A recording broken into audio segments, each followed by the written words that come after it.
누구나 한 번쯤 꿈꾸는 건물주. 하지만 제 현실은 달랐습니다. 그 쓰라린 경험을 나누려 합니다. 영상 시작 전에 구독 버튼 꼭 눌러주시고 저와 끝까지 함께 해주세요. 월세 주인 될 줄 알았습니다. 제 인생이 이렇게 달라질 거라 믿었습니다. 퇴직금과 모아둔 적금에 은행 대출까지 얹어서 세종 상가 분양 계약서를 손에 쥐던 날, 펜촉이 종이를 누르는 순간 제 가슴은 벅차올랐습니다. 이제 나는 매달 월세만 받아도 살아갈 수 있다고 생각했습니다. 회사에 매여 있던 삶과는 다른 새로운 세계가 열리는 것 같았습니다. 계약서에 도장을 찍자 직원이 환하게 웃으며 말했습니다. 세종은 곧 제2의 강남이 될 거라고. 이 상가 하나면 노후까지 문제 없다고. 그 말은 제 귀에 꿀처럼 달라붙었습니다. 저는 더 이상 노동자가 아니라 주인이 된 것 같았습니다. 가족에게 전화해 당당하게 말했습니다. 이제 우리도 건물주라고. 월세 받으며 살아가는 날이 시작된다고. 어머니는 잠시 놀라더니 수고 많았다며 웃으셨습니다. 아버지는 드디어 해냈구나 하셨습니다. 그 순간 저는 모든 게 제 편인 줄 알았습니다. 통장에 찍힌 대출금은 거대한 산처럼 느껴졌지만 오히려 설렘으로 다가왔습니다. 이 산만 넘으면 평생이 달라진다고 생각했습니다. 제 마음은 이미 성공한 사람처럼 부풀어 있었습니다. 낡은 원룸 전세살이가 곧 끝날이라 확신했습니다. 주변 사람들도 제 선택을 부러워했습니다. 친구들은 이제 진짜 돈 버는 거라며 부러워했지요. 그들의 말에 제 어깨는 더 높아졌습니다. 처음으로 인생이 제 뜻대로 흘러간다고 느꼈습니다. 그렇게 저는 세종이라는 이름 석자에 모든 꿈을 걸었습니다. 그러나 작은 균열은 이미 시작되고 있었습니다. 계약서의 글씨는 분명 똑같이 검은색인데 유난히 차갑게 보였습니다. 중개인의 목소리는 밝았지만 그 안에 감춰진 무게를 느끼지 못했습니다. 빈 땅 위에 그려진 청사진은 눈부셨지만 실체는 없었습니다. 저는 그 허상을 붙잡으며 웃고 있었던 것입니다. 밤마다 상가 도면을 펼쳐놓고 미래를 그렸습니다. 1층엔 카페가 들어오고 2층엔 학원이 들어오며 3층엔 병원이 채워질 거라 상상했습니다. 매달 들어올 월세가 머릿속에서 계산기로 튀어나왔습니다. 그 돈으로 부모님 용돈을 드리고 아이들 교육비를 대고 여행까지 가는 장면이 그려졌습니다. 그 환상은 너무도 선명해서 현실 같았습니다. 하지만 제 옆에 있던 아내는 말이 달랐습니다. 너무 성급한 건 아니냐고 조심스럽게 물었습니다. 빚이 크지 않느냐고 다시 확인했습니다. 저는 대수롭지 않게 대답했습니다. 이 상가는 무조건 오를 거라며 걱정 말라고 했습니다. 그날 밤 아내는 잠을 이루지 못했습니다. 뒤척이는 소리가 귀에 들렸지만 저는 외면했습니다. 마음속에서 스멀스멀 불안이 올라왔지만 애써 눌렀습니다. 불안은 사치라고 스스로를 다그쳤습니다. 이 길이 아니면 성공할 수 없다고 믿었습니다. 아침이 되자 저는 새 출발을 맞이한 듯 들떴습니다. 세종이라는 도시가 저를 새로운 사람으로 바꿀 거라고 생각했습니다. 지금까지는 직장인에 불과했지만 이제는 투자자라고 스스로를 불렀습니다. 사람들이 흔히 말하는 건물주라는 단어가 제 귀에 쏙 들어왔습니다. 그 달콤한 두 글자가 제 삶을 이끌었습니다. 계약서 한 장에 제 인생을 담았습니다. 그 종이가 마치 열쇠처럼 보였습니다. 닫힌 문을 열어주는 출입증처럼 느껴졌습니다. 하지만 사실은 쇠사슬이었습니다. 저는 그것을 알지 못한 채 활짝 웃고 있었습니다. 그 웃음이 오래가지 않으리란 걸 곧 알게 되었습니다. 제 인생의 균열은 그날 계약서 위에서 이미 시작되고 있었습니다. 그 사실을 깨닫는 데는 오래 걸리지 않았습니다. 저는 그렇게 꿈을 현실이라 착각하며 첫걸음을 내디뎠습니다. 불이 켜지지 않았습니다. 오픈 첫날이라고 믿고 갔던 세종의 상가는 고요했습니다. 복도 끝까지 늘어선 문들은 굳게 닫혀 있었고 바람에 전단지만 흩날렸습니다. 저는 당황했지만 곧 스스로를 위로했습니다. 이제 시작일 뿐이라며 며칠만 지나면 다 채워질 거라고 생각했습니다. 엘리베이터 앞 유리창에 제 얼굴이 비쳤습니다. 어제까지만 해도 성공한 건물주라며 스스로를 불렀는데 그 표정은 어딘가 초라해 보였습니다. 지나가던 행인들이 상가를 힐끗 바라보고는 그냥 지나쳐 갔습니다. 저는 일부러 큰 목소리로 전화 통화를 하는 척하며 당당한 표정을 지으려 했습니다. 그러나 속은 이미 흔들리고 있었습니다. 휴대전화 알림이 울렸습니다. 은행에서 온 대출 상환 안내 문자가 화면에 떠 있었습니다. 매달 10,000원 자동이체 예정이라는 문구가 눈에 깊이 박혔습니다.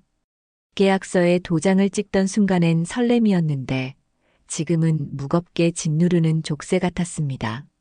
손끝이 떨려 휴대전화를 떨어뜨릴 뻔했습니다. 중개업자는 괜찮다며 웃었습니다. 세종은 개발이 한창이고 입주민이 늘어나고 있으니 금방 들어올 거라고 했습니다. 저는 그 말을 붙잡고 안도하려 했습니다. 하지만 텅 빈 복도를 다시 바라보는 순간 확신이 흔들렸습니다. 내일도 불이 켜지지 않으면 어쩌나 하는 불안이 목을 조여왔습니다. 아내는 제 눈치를 살폈습니다. 괜찮냐고 조심스럽게 물었습니다. 저는 일부러 큰 소리로 대답했습니다. 곧 손님이 들어올 테니 걱정 말라고 했습니다. 그 말이 제 자신을 향한 위로이기도 했습니다. 밤이 되자 상가는 더 황량해졌습니다. 가로등 불빛에 건물 외벽만 희미하게 빛났습니다. 그 아래 서 있는 제 그림자가 길게 늘어져 있었습니다. 그림자는 제 불안과 닮아 있었습니다. 잡으려 하면 더 멀어지고 밟으려 하면 더 퍼져만 갔습니다. 집으로 돌아와도 마음이 가라앉지 않았습니다. 거실에 앉아 도면을 펼쳐놓고 한참을 바라봤습니다. 여기에는 카페가 들어오고 저기에는 병원이 들어오며 또 다른 층에는 학원이 자리할 거라고 상상했습니다. 그러나 머릿속 그림은 종이 위에서만 빛났습니다. 현실 속 상가는 불 꺼진 껍데기 뿐이었습니다. 부모님께는 일부러 밝은 목소리로 전화를 걸었습니다. 장사가 잘 될 것 같다고 거짓말을 했습니다. 어머니는 다행이라며 안도하셨고 아버지는 역시 우리 아들이라고 칭찬하셨습니다. 그 말들이 제 마음을 더 무겁게 만들었습니다. 거짓말을 할수록 제 자신이 작아지는 기분이 들었습니다. 이웃 상가 건물 앞을 지나가며 저는 일부러 발걸음을 늦췄습니다. 불이 켜진 가게는 손님이 없어도 주인이 앉아 있었습니다. 그 사람의 모습조차 부러웠습니다. 저는 아직 아무것도 없는 빈 상가의 주인일 뿐이었습니다. 그 사실이 제 어깨를 차갑게 눌렀습니다. 첫날은 그렇게 끝났습니다. 성공의 문을 열 줄 알았던 순간은 오히려 공허의 시작이었습니다. 저는 스스로에게 계속 말했습니다. 이제 막 시작했을 뿐이라고. 곧 바뀔 거라고. 그러나 마음 한구석에서는 작은 목소리가 속삭였습니다. 혹시 잘못된 길을 들어선 건 아닐까? 계약서 위에서 시작된 균열이 오늘 확실히 드러난 건 아닐까? 그 목소리를 애써 무시했지만 사라지지 않았습니다. 불 꺼진 상가의 어둠처럼 제 안에서도 불안이 짙게 깔려 있었습니다. 세입자는 오지 않았습니다. 한 달이 지나고 두 달이 지나도 상가는 그대로였습니다. 불 꺼진 복도에만 제 발자국 소리가 메아리 쳤습니다. 안내문을 붙여도 아무도 전화를 걸지 않았습니다. 마치 세종이라는 도시 전체가 저를 외면하는 것 같았습니다. 중개업소를 다시 찾아갔습니다. 사무실 책상 위엔 아직 팔리지 않은 상가 광고지가 수북히 쌓여 있었습니다. 직원은 미소를 지었지만 눈빛은 피곤했습니다. 조금만 더 기다리면 임차인 들어옵니다라는 말은 더 이상 힘을 갖지 못했습니다. 저는 그 말이 형식적인 위로라는 걸 느낄 수 있었습니다. 은행에서 걸려온 전화는 점점 잦아졌습니다. 상환일이 얼마 남지 않았습니다라는 안내는 차갑고 건조했습니다. 처음엔 상가가 채워질 거라 믿으며 대수롭지 않게 들었습니다. 그러나 세 번째, 네 번째 반복될수록 그 음성은 제 가슴을 파고들었습니다. 휴대전화를 끄고 싶었지만 끌 수 없었습니다. 매달 빠져나가는 이자와 관리비가 제 통장을 텅 비게 만들었습니다. 월세를 받아야 할 상가가 오히려 제게서 월세를 빼앗아 가는 것 같았습니다. 돈은 빠져나가는데 들어오는 건 없었습니다. 하루하루 숨통이 조여왔습니다.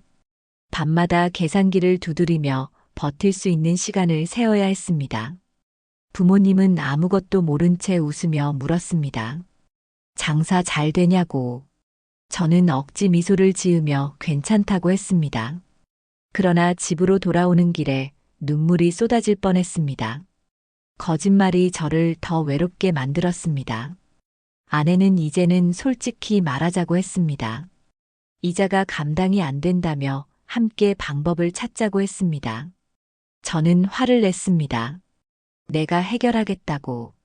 그 말은 다짐이 아니라 절규였습니다. 친구들의 시선도 차갑게 변했습니다. 아직도 세입자 없냐는 농담이 제 마음을 베었습니다.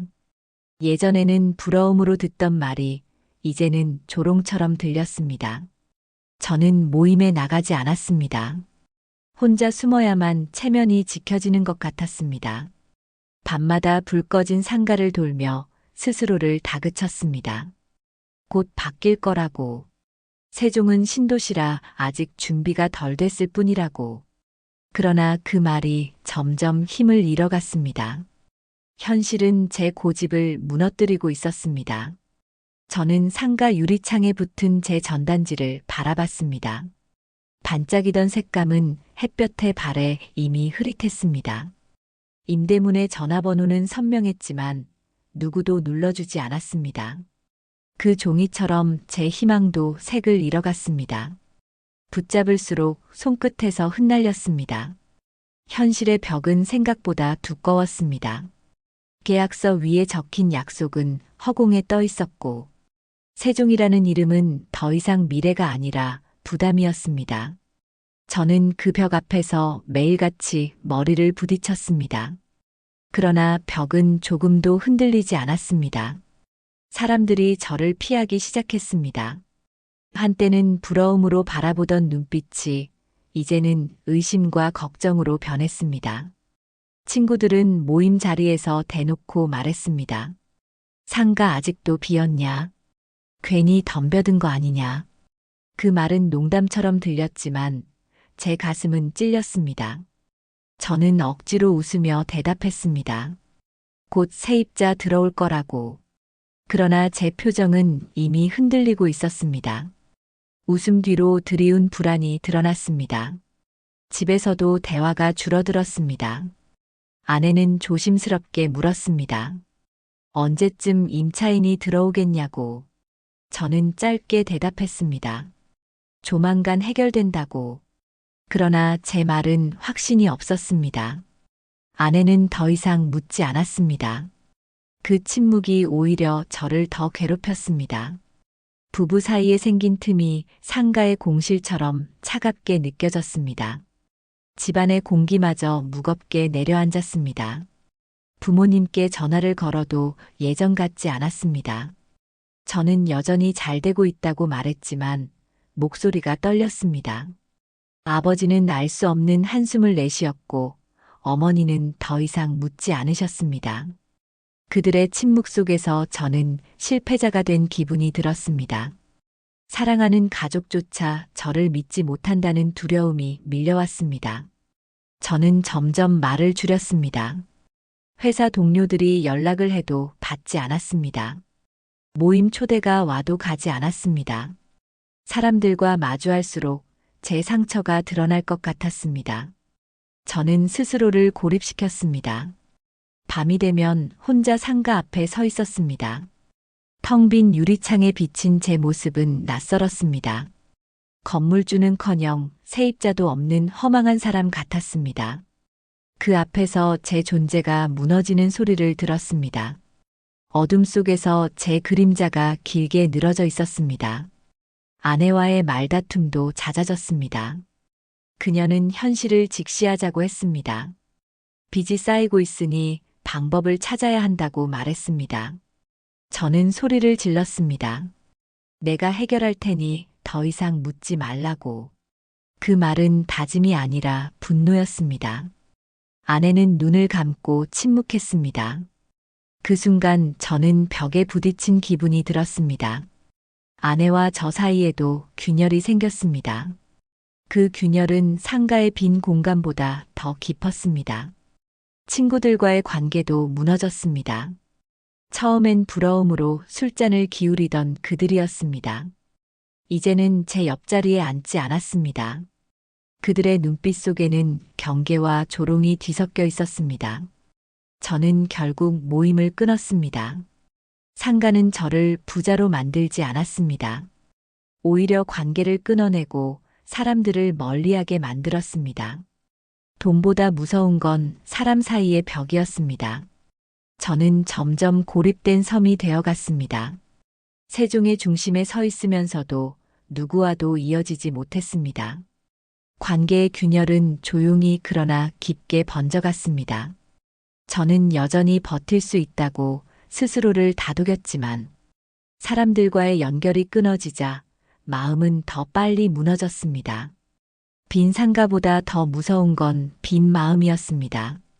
저는 그것을 뼈저리게 느끼고 있었습니다. 은행에서 최후 통첩이 왔습니다. 연체가 길어지면 상가는 경매로 넘어간다고 했습니다. 그날 저는 상담실 의자에 앉아 있었습니다. 창밖 햇빛은 눈부셨지만 제 마음은 어두웠습니다. 서류 위의 숫자가 칼처럼 날카롭게 다가왔습니다. 은행 직원은 차분한 목소리로 말했습니다. 방법은 두 가지라고. 빚을 더 떠안고 버티든지 아니면 지금이라도 팔든지. 그 순간 제 머릿속은 하얘졌습니다. 둘 중 하나는 제 목숨을 조일 것이 분명했습니다.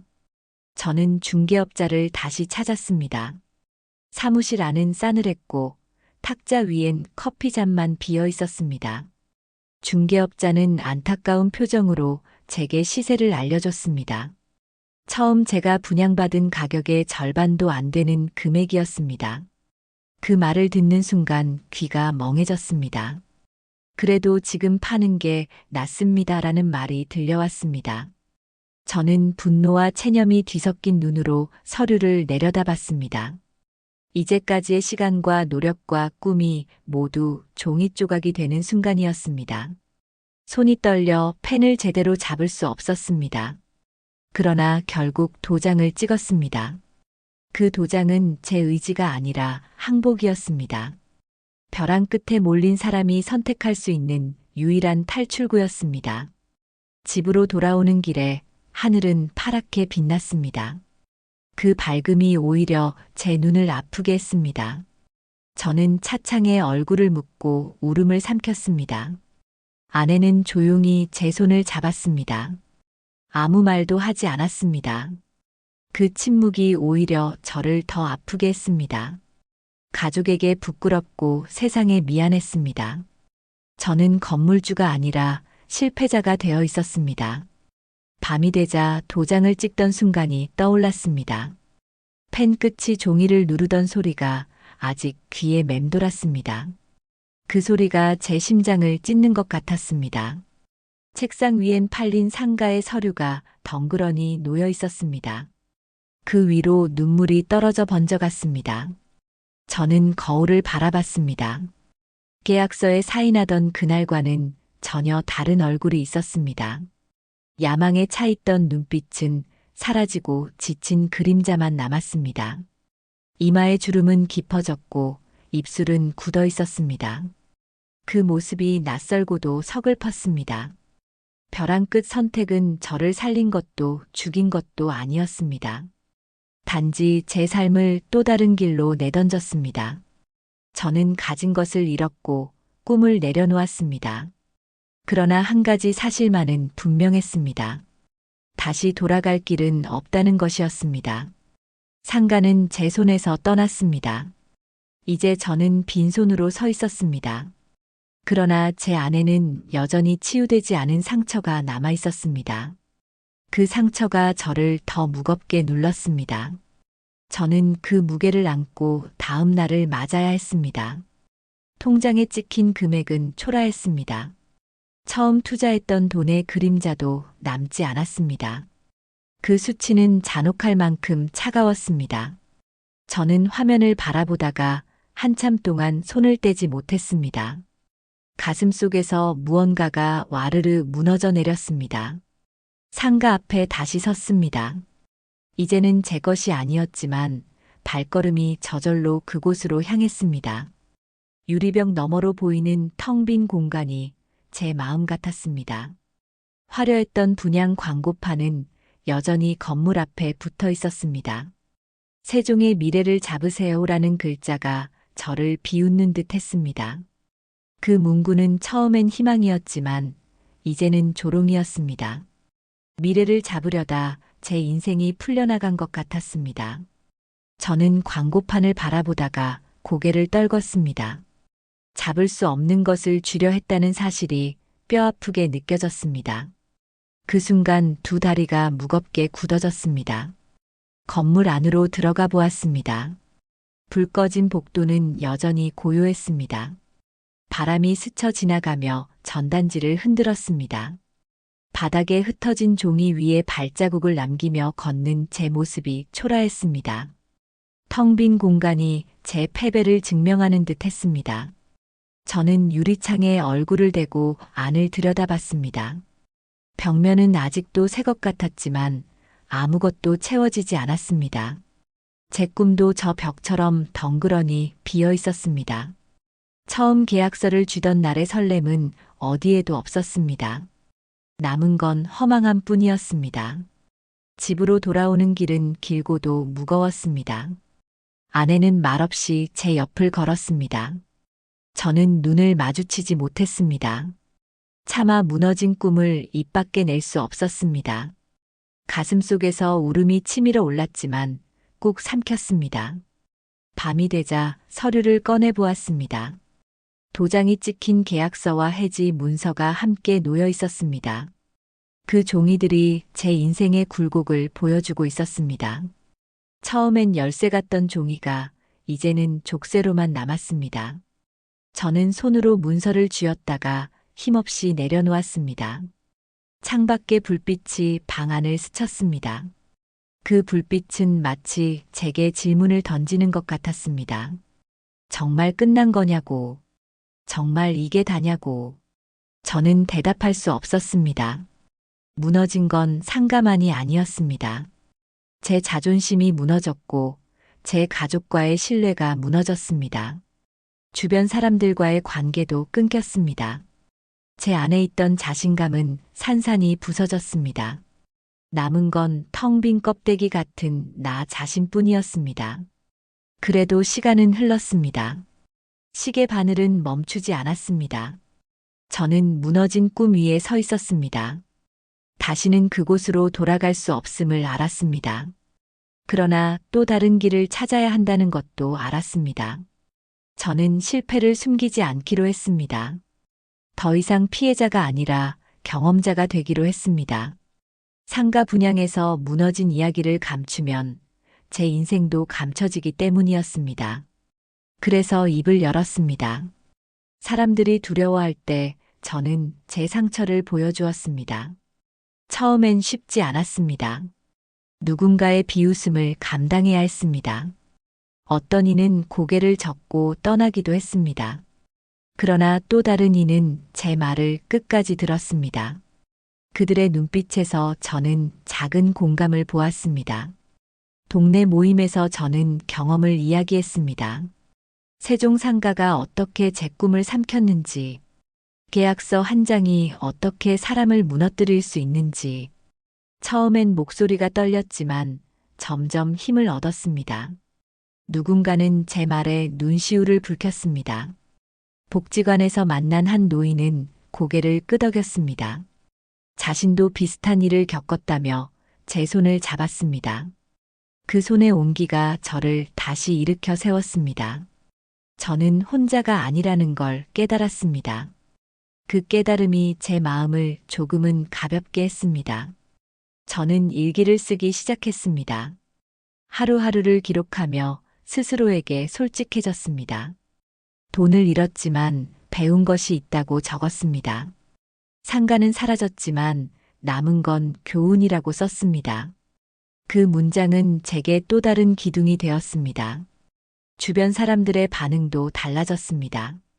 처음엔 실패자를 바라보던 눈빛이었습니다. 이제는 경고자로서 제 말을 받아들였습니다. 제가 겪은 고통이 누군가를 막아줄 수 있다는 사실이 위로가 됐습니다. 저는 다시 작은 자신감을 얻었습니다. 가족과의 대화도 바뀌었습니다. 아내에게 더 이상 거짓말을 하지 않았습니다. 힘들다고 솔직히 말했습니다. 아내는 조용히 제 말을 들어주었습니다. 그 순간 저는 다시 부부라는 울타리를 느꼈습니다. 부모님께도 고백했습니다. 투자가 잘못되었다고 인정했습니다. 아버지는 잠시 말이 없으셨습니다. 그러나 이내 괜찮다고 하셨습니다. 그 말이 제 눈에 눈물을 고이게 했습니다. 저는 이제 다른 시선으로 세상을 보게 되었습니다. 눈부신 광고판 뒤에 숨어있는 위험을 보았습니다. 화려한 언어 속에서 놓친 현실을 떠올렸습니다. 상가는 무너졌지만 제 눈은 더 뚜렷해졌습니다. 다시는 같은 실수를 반복하지 않겠다고 다짐했습니다. 쓰라린 교훈은 값비쌌습니다. 그러나 그것이 제게 남은 유일한 자산이었습니다. 저는 그것을 품고 다시 걸어가기 시작했습니다. 빈손이었지만 마음은 다시 채워졌습니다. 새로운 길이 보이기 시작했습니다. 저는 건물을 잃었습니다. 그러나 길은 끝나지 않았습니다. 무너진 자리에서 저는 다시 일어나기로 했습니다. 세종 상가는 사라졌지만 제 인생은 아직 남아 있었습니다. 저는 다시 제 두 발로 걸어야 했습니다. 작은 일부터 시작했습니다. 다시 회사 문을 두드렸고 계약직 자리라도 붙잡았습니다. 처음엔 자존심이 상했습니다.